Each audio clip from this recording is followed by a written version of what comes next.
আসসালামু আলাইকুম রহমতুল্লাহ। শবে বরাতের রাতে যেসব আমল ইবাদত অত্যন্ত জরুরি। লাইলাতুন নিসফা বিন শাবান তথা অর্থাৎ শাবানের রাত। এই রাতটি শবে বরাত বা লাইলাতুল বরাত হিসাবে পরিচিত। হিজরি বছরের অষ্টম মাসের 14 তারিখ দিবাগত রাত এটি। আজই অনুষ্ঠিত হবে পবিত্র শবে বরাত। মুমিন মুসলমান এই রাতটিকে বিশেষ ফজিলতপূর্ণ মনে করে ইবাদত বন্দেগীতে লিপ্ত থাকে। তওবা ইস্তিগফার ও দোয়া দরুদে অতিবাহিত করতে থাকে।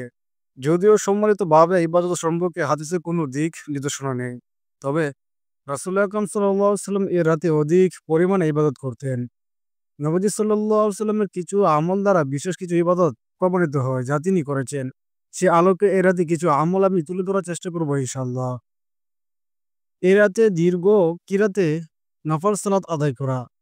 উর্দু শোভনের রাতে রাসূল আকরাম সাল্লাল্লাহু আলাইহি ওয়াসাল্লাম অধিক পরিমাণে দীর্ঘ নফল নামাজ পড়তেন। হাদিসে এসেছে, হযরত আয়েশা রাদিয়াল্লাহু আনহা বলেন, এক রাতে রাসূল আকরাম সাল্লাল্লাহু আলাইহি ওয়াসাল্লাম ঘুম থেকে উঠে নামাজে দাঁড়িয়ে গেলেন এবং সে নামাজে এত দীর্ঘ সময় তিনি সিজদায় ছিলেন যে আমার সন্দেহ ছিল তিনি ইন্তেকাল করেছেন কিনা।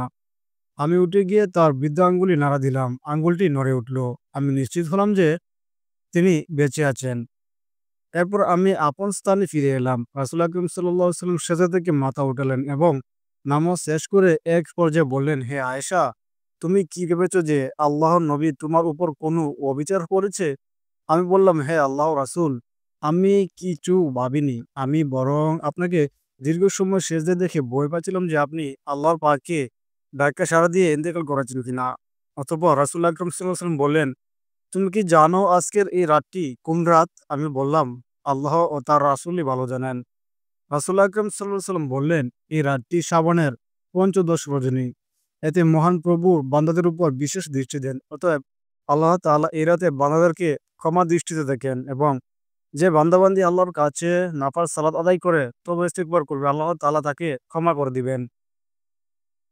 আল্লাহ তাআলা আমাদের সবাইকে প্রতিটি মুমিন ভাই বোনদেরকে এই বিশেষ রাতে বেশি, বেশি আমলের মধ্যে লিপ্ত থাকার তৌফিক দান করুন। অতএব নবী সাল্লাল্লাহু আলাইহি ওয়াসাল্লাম যেভাবে আমল করতেন সেভাবে আমল করার তৌফিক দান করুন। নবীজি সাল্লাল্লাহু আলাইহি ওয়াসাল্লাম এই রাতে দীর্ঘ সূরা দিয়ে বা কিরাত দিয়ে নফল সালাত আদায় করতেন। আমরা মুমিন ভাই-বোনদের চেষ্টা করব প্রতি নফল সালাতে বিশেষ করে বড় একটি সূরা পাঠ করার জন্য। হযরত আব্দুল্লাহ ইবনে উমর রাদিয়াল্লাহু আনহু বর্ণনা করেন, ৫টি রাত এমন আছে যে এ রাতে বান্দার কোনো দোয়া আল্লাহ তাআলা ফেরত দেয় না। অতএব আল্লাহ তাআলা তার সকল দোয়া কবুল করেন। ১. জুমার রাতের দোয়া, রজব মাসের প্রথম রাতের দোয়া। ৩. নিসফা শাবান অর্থাৎ শবে বরাতের রাতে। ৪. ঈদুল ফিতর তথা রোজার ঈদের রাতে। ৫. ঈদুল আযহা তথা কুরবানির ঈদের রাতে। এই ৫টি রাতে আল্লাহ তাআলা বান্দার সকল দোয়া আল্লাহ তাআলা কবুল করেন।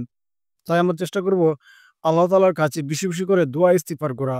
আল্লাহ তাআলা আমাদেরকে সেই তৌফিক দান করুন এবং এই রাতটিতে আরেকটি বিশেষ দোয়া রয়েছে যা নবী সাল্লাল্লাহু আলাইহি ওয়াসাল্লাম আমাদেরকে শিখিয়েছেন। সেটি হচ্ছে, আল্লাহুম্মা বারিক লানা ফি রজব ওয়া শাবান ওয়া বাল্লিগনা রমাদান। এর বাংলা অর্থ হলো, হে আল্লাহ, আপনি আমাকে রজব মাস, শাবান মাস এবং রমজান মাসে দীর্ঘ বরকত দান করুন। সে পর্যন্ত দীর্ঘ নেক হায়াত দান করুন। আল্লাহ তাআলা আমাদের সবাইকে প্রতিটি মুমিন দিনী ভাই বোনদেরকে এই রাতটিকে কাজে লাগানোর তৌফিক দান করুন।